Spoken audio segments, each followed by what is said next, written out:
लक्ष्मीनाथ समारंभां नाथयामुनमध्यमां अस्मदाचार्य पर्यन्तां वंदे गुरु परंपरा। बधाई हो लाडली जू के प्राकट्य दिवस की आप सब लोगों को बहुत बहुत बधाई। भाद्रपद की शुक्ल पक्ष की अष्टमी आज है और इस दिव्य महापर्व में श्री लाडली जू महाराज का अर्थात प्राकट्य दिवस, दिव्य जन्मोत्सव अर्थात अवतरण भगवती राधा रानी जी का, अर्थात अष्टमी को ही 15 दिन पहले कान्हा है और अष्टमी को ही राधिका जो है। और इसी प्रकार से इस अष्टमी के ही महत्व को बताते हुए श्रीमद् भागवत के अष्टम स्कंद के अष्टम अध्याय के अष्टम श्लोक में लिखा है, ततश्चाभिर्भूत साक्षात् श्री रमा भगवत परा रंजयंती निशाकांत्या विद्युत सौदान।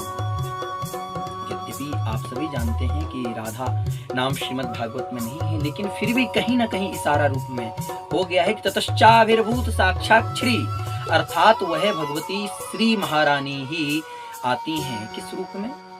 रुक्मणी के रूप में। ततश्चा वही रमा के रूप में। जब भगवान श्री राम आते हैं तो रमा के स्वरूप में आती हैं, भगवान श्री कृष्ण आते हैं तो रुक्मणी के स्वरूप में भी आती हैं, श्री राधा रानी जी के भी स्वरूप में आती हैं, वही भगवती महालक्ष्मी। तो ततश्चाभिर्भूत साक्षात् श्री रमा भगवत परा, भगवती महालक्ष्मी ही स्वरूप धारण करके इस धराधाम पर पधारी है। इस लाडली जू के दिव्य जन्मोत्सव में आप लोग हर्षोल्लास के साथ मनाएं और उस हर्षोल्लास के साथ में रहें और जीवन में सदैव अपने ऊपर लाडली जू की कृपा को महसूस करें। यद्यपि आपने एक बार भी ब्रज में प्रवेश किया है तो बिना लाडली जू की इच्छा के आप प्रवेश नहीं कर सकते। और कहा जाता है गुलाम तेरो बनवा, अर्थात भगवान श्री कृष्ण अर्थात बांके बिहारी जू भी कुछ नहीं कर सकते हैं। यद्यपि लाडली जू ने आपको आज्ञा नहीं दी ब्रज में प्रवेश करने की, तो उन लाडली जू का आगमन हो रहा है।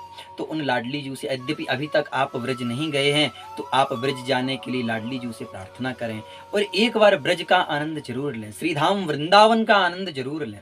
जो वहाँ आनंद है, जो दिव्यता वहाँ है, वह कहीं भी नहीं। और हमारे पास में भी लक्ष्मी नारायण भगवान हैं, जैसा हमने कहा रमा भगवत परा, श्री शब्द अर्थात श्री ततश्चाभिर्भूत, तो वही भगवान श्रीश्चते लक्ष्मीश्च पत्न्या, अर्थात वही महालक्ष्मी, वही भगवती श्री भगवान लक्ष्मी नारायण भी विराजमान हैं, श्री राधा रानी श्री कृष्ण भी विराजमान हैं, दोनों उस स्वरूप में विराजमान हैं। उनके सानिध्य से आप सबको बहुत बहुत बधाई, बहुत बहुत राधा जन्मोत्सव की बहुत बहुत बधाई।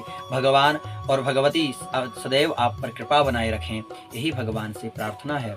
और आप सब इसी प्रकार से भगवान की भक्ति करते रहें, यही भगवान से मेरी भी प्रार्थना है। और इस दिव्य जन्मोत्सव पे आप सब लोग अपने जीवन में समन्वय बना करके भगवान की भक्ति करते हुए अपने जीवन को आगे की ओर लेकर के जाएं, अर्थात आगे की ओर इस संसारिक जीवन में नहीं, अर्थात भगवत तत्व की ओर लेकर के जाएं, भगवान की भक्ति की ओर लेकर के जाएं। बस यही प्रार्थना है। आप सबको पुनः एक बार बहुत बहुत बधाई। जय श्रीमन्नारायण, जय श्री कृष्ण।